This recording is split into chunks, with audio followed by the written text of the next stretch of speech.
পরপর ৩ ম্যাচে গোলের দেখা পেলেন লিওনেল মেসি। এর মধ্যে ২ ম্যাচে এসেছে জোড়া গোল। ইন্টার মায়ামির জার্সিতে জোড়া গোল করে দলকে জেতালেন বিশ্বকাপ জয়ী তারকা। আর জয়ের দিনে রেকর্ড বইয়ে নামও লিখিয়েছেন তিনি। রোববার ভোর ৫:৩০টায় MLS-এর ম্যাচে মাঠে নামে ইন্টার মায়ামি ও নিউ ইংল্যান্ড রেভলিউশন। ম্যাচটিতে ৪-১ গোলে জয় পায় মায়ামি। ম্যাচের শুরুতে প্রতিপক্ষ এগিয়ে গেলে সমতায় ফিরতে মেসি সময় নেন ৩২ মিনিট। এরপরে বিরতির পর নিজের জোড়া গোলে দলকে লিড গোল এনে দেন আর্জেন্টাইন তারকা, আর তাতেই রেকর্ড গড়েন মেসি। মার্কিন সকার লিগে এখন পর্যন্ত মেসি প্রথম ফুটবলার যিনি এক মৌসুমে ৫টি পৃথক গোল করে একাধিক গোলের দেখা পেয়েছেন। এছাড়া মৌসুমের প্রথম ৭ ম্যাচ থেকে ১৬টি গোল করেও রেকর্ড গড়েছেন তিনি। এখন পর্যন্ত প্রথম ৭টি ম্যাচ থেকে এত গোল কোনো ফুটবলার আদায় করে নিতে পারেনি।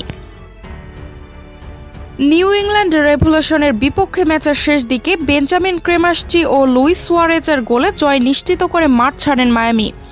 এদিনে মাঠে নেমে কিছু বোঝার আগে প্রথম মিনিটে গোল হজম করে ইন্টার মায়ামি। প্রতিপক্ষের স্ট্রাইকার টমাস চ্যাঙ্কালে আদায় করে নেন প্রথম গোলটি, তবে সেটিকে টপকে যেতে বেশি সময় নেয়নি মেসির দল। শেষ পর্যন্ত ৪-১ গোলের ব্যবধানে জয় নিয়ে মাঠ ছেড়েছে মেসি বাহিনী।